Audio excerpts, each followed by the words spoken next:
సాక్ష్యాధారాలు లేవని 7th additional metropolitan magistrate court railway Vijayawada దాన్ని కొట్టివేస్తూ తీర్పునివ్వటం జరిగింది 1/5/2023న. దీన్ని మళ్ళా లోయర్ కోర్టులో కొట్టేస్తే దీన్ని హైకోర్టుకు అప్లై చేయాలని, అప్పీల్ చేయాలని నిర్ణయిస్తూ ప్రభుత్వం ఈ జీవోని రిలీజ్ చేసింది. జీవో ఆర్టీ నెంబర్ 852 నిన్నే ఇది రిలీజ్ చేయడం జరిగింది. నేను ఇక్కడ ఈ ప్రభుత్వాన్ని, కూటమి ప్రభుత్వాన్ని, ముఖ్యంగా చంద్రబాబు నాయుడు గారిని సూటిగా ఒకటి ప్రశ్నించదలుచుకున్నాను. ఎందుకు మీకు కాపు ఉద్యమం మీద కోపం, కాపు కులం మీద కోపం, ముద్రగడ పద్మనాభం గారి మీద ఎందుకు మీకు కోపం?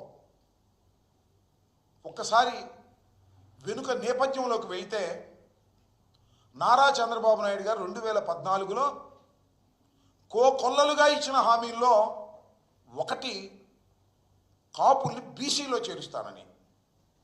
చిరకాల కోరిక, మాకు సెంటిమెంట్ అది. ఆంధ్ర రాష్ట్రంలో ఉన్నటువంటి కాపులు బీసీల్లో చేర్చమని అనేకమైనటువంటి ఉద్యమాలు చేసినటువంటి సందర్భాలు ఉన్నాయి.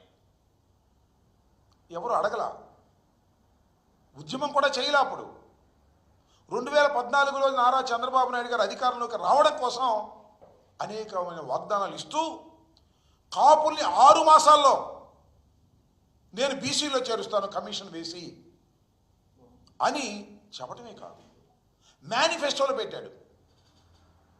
ఆయన వచ్చి సంవత్సరంన్నరైనా కమిషన్ కూడా వేయలేదు. వేయకపోతే ముద్రగడ పద్మనాభం గారు ఉద్యమం చేశారు, కాపులందరినీ సమీకరించారు. ఆ ఉద్యమాల్లో కులం కాబట్టి ఎవరైనా ఒకటి మాత్రం వాస్తవం, పుట్టిన ఊరు, పుట్టిన కులం, తల్లి తండ్రి, వీళ్ళ మీద ఒక ప్రేమ, సెంటిమెంట్ ఉంటుంది. కాపుల్ని బీసీలో చేరుస్తానని చెప్పినటువంటి చంద్రబాబు నాయుడు గారు నెరవేర్చకపోతే ముద్రగడ పద్మనాభం గారు దాని ఉద్యమానికి పిలుపునిస్తే మేము ఏ పార్టీల్లో ఉన్నా మేమందరం కూడా పాల్గొన్నాం, ఫైట్ చేశాం. అయినా చంద్రబాబు నాయుడు గారు చేయలేదు, అది వేరే అంశం. నేను ఇక్కడ మీకు గుర్తు చేస్తున్నా, ఉద్యమం చేసినప్పుడు ముద్రగడ పద్మనాభం గారు ఒక పిలుపు ఇచ్చారు, పళ్ళేలు కొట్టండి అని. గ్రామాల్లో సైతం కాపులు పళ్ళేలు కొడితే కేసులు పెట్టారు. తుని బహిరంగ సభకు పిలుపునిస్తే ఇక్కడ నుంచి బయలుదేరి వెళ్తుంటే వారి మీద నోట్ చేసుకుని కేసులు పెట్టారు చంద్రబాబు నాయుడు గారి ప్రభుత్వంలో. కొన్ని వందల వేల కేసులు కాపుల మీద పెట్టారు. తర్వాత తునిలో బహిరంగ సభ జరిగింది, పెద్ద ఎత్తున కాపు సమాజం అంతా వచ్చింది, కాపుల్ని బీసీలో చేర్చాలని గర్జించింది. అక్కడ ఒక సంఘటన జరిగింది. రత్నాచల్ ఎక్స్ప్రెస్ ఆ బహిరంగ సభకు దగ్గరలోనే ఉన్న ట్రాక్ మీద కాలిపోయింది, దహనం అయింది. అది కాపులే తగలబెట్టారు అని చంద్రబాబు నాయుడు గారి ప్రభుత్వం కేసు పెట్టింది. ముద్రగడ పద్మనాభం గారి మీద కేసు పెట్టింది. ఆయన కాక 40 మంది మీద కేసు పెట్టింది. సరే, బాగానే ఉంది. ఆ తర్వాత వస్తా. ఆ తర్వాత ముద్రగడ పద్మనాభం గారు నిరాహార దీక్ష చేస్తుంటే ఆయన ఇంటి తలుపులు పగలగొట్టి తీసుకొచ్చి ఆసుపత్రిలో పెట్టారు. ఇవాళ కూడా మనం చూస్తున్నాం కదా, అరెస్ట్ చేస్తే ఎవరు మాట్లాడడానికి వీల్లేదు, ఎవరు కలవడానికి వీల్లేదని ఈ విధంగా ఆంక్షలు పెట్టి ఇవాళ వైఎస్ఆర్ కాంగ్రెస్ పార్టీ నాయకులు అరెస్ట్ చేసినప్పుడు వేధిస్తున్నారు. ఆ రకంగా ముద్రగడ పద్మనాభం గారికి పేపర్ కూడా వెళ్ళలేదు, సెల్ కూడా మాట్లాడనివ్వలేదు, టీవీ కూడా చూడనివ్వలేదు. అలా నిర్బంధిస్తే కుమిలిపోయాడు. నేనప్పుడు గుర్తు చేస్తున్నా, హోటల్ హయత్ హైదరాబాద్లో ముద్రగడ పద్మనాభం గారిని ఇలా చేయటం తప్పు అని దాసరి నారాయణరావు గారు, చిరంజీవి గారు, దాసరి నారాయణరావు గారు చనిపోయి ఉన్నారు, చిరంజీవి గారు, బొత్స సత్యనారాయణ గారు, రామచంద్రయ్య గారు ఇవాళ టీడీపీలో ఉన్నాడు.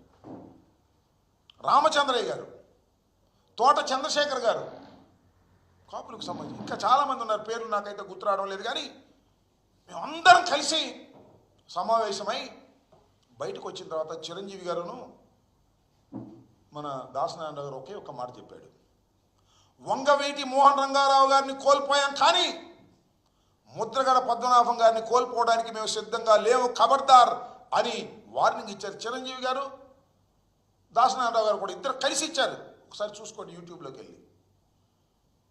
ఆ తర్వాత ముద్రగడ పద్మనాభం గారిని స్లోగా వదిలేశారు. ముద్రగడ పద్మనాభం గారు తీసుకొచ్చేటప్పుడు వాళ్ళ భార్యని ఇష్టం వచ్చినట్టు తిట్టారు, కొడుకుని ఇష్టం వచ్చినట్టు కొట్టారు.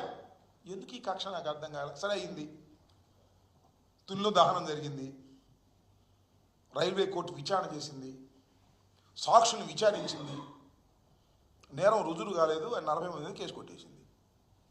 ఆ రోజునే ఈనాడులో కూడా కేసు కొట్టేసినప్పుడు కూడా చాలా వ్యంగ్యంగా, చాలా కక్షగా ఐటెం వేశారు. ఆ రోజునే నేను చెప్పాను, ఎందుకు మీ కడుపు మంట రామోజీరావు గారు, కేసు కొట్టేస్తే రుజువు కాకపోతే అని. ఇవాళ మళ్ళీ ఈ జీవో రిలీజ్ చేసి మళ్ళీ దీన్ని తోడి ఎవరి మీద కక్ష తీసుకోవాలని, ముద్రగడ పద్మనాభం గారి మీద కక్ష తీసుకోవాలన్నా? ముద్రగడ పద్మనాభం గారు ఒక్కడు కాదని మనం చేస్తున్నా. కాపు ఉద్యమానికి నాయకత్వం వహించినటువంటి వ్యక్తి ముద్రగడ పద్మనాభం గారు. It is our sentiment. నువ్వు మమ్మల్ని గోకావు, మేము అధికారంలోకి వస్తే 6 నెలల్లో నీ ఇస్తామని నువ్వు చేయలేదు. ఉద్యమం చేశారు, కక్ష కట్టావు, అయిపోయింది, అవన్నీ మర్చిపోయారు. ఇంకొక విషయాన్ని కూడా ఇక్కడ చెప్తా.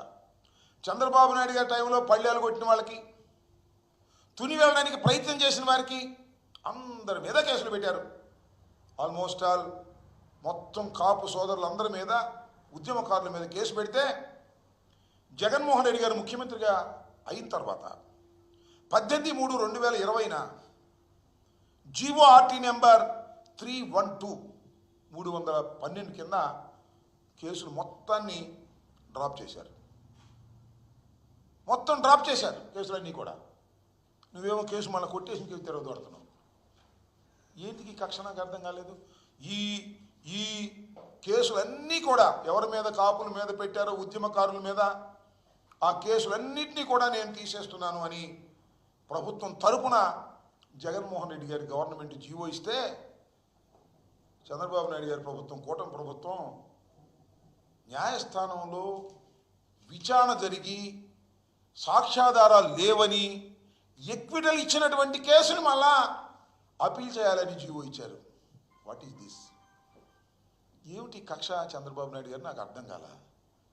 కాపు సమాజం మీద నువ్వు ఎందుకు కక్ష పడుతున్నావో, ఎందుకు ఈ రకమైనటువంటి దుర్మార్గానికి పాల్పడుతున్నావో సమాధానం చెప్పాల్సినటువంటి అవసరం ఇక్కడ ఉంది అని ఈ సందర్భంగా నేను చెప్పదలుచుకున్నా.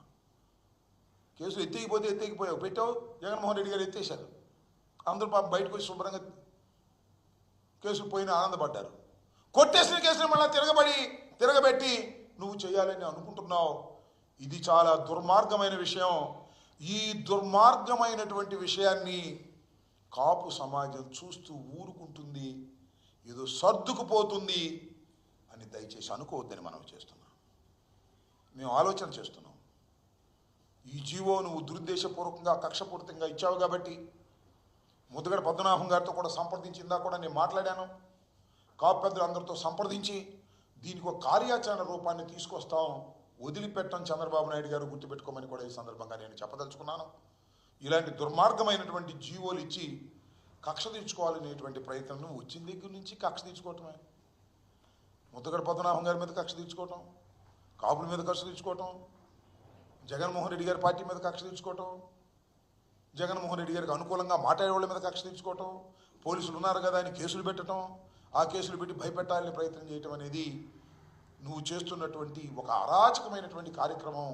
గుర్తుపెట్టుకోవాల్సిందిగా ఈ సందర్భంగా నేను చెప్తూ, దాని మీద మేము తప్పనిసరిగా ఒక కార్యాచరణకి మరి మేము అందరం కూడా ఆలోచన చేసుకుంటున్నాం, కార్యాచరణకు వెళ్తామని కూడా ఈ సందర్భంగా నేను చెప్పదలుచుకున్నాను. అనేకమైన కేసులు ఎత్తేసినటువంటి జగన్మోహన్ రెడ్డి గారిని మీరు తప్పుబట్టి ఈ రకంగా మీరు చేయటం దుర్మార్గం అని కూడా ఈ సందర్భంగా నేను చెప్పదలుచుకున్నాను.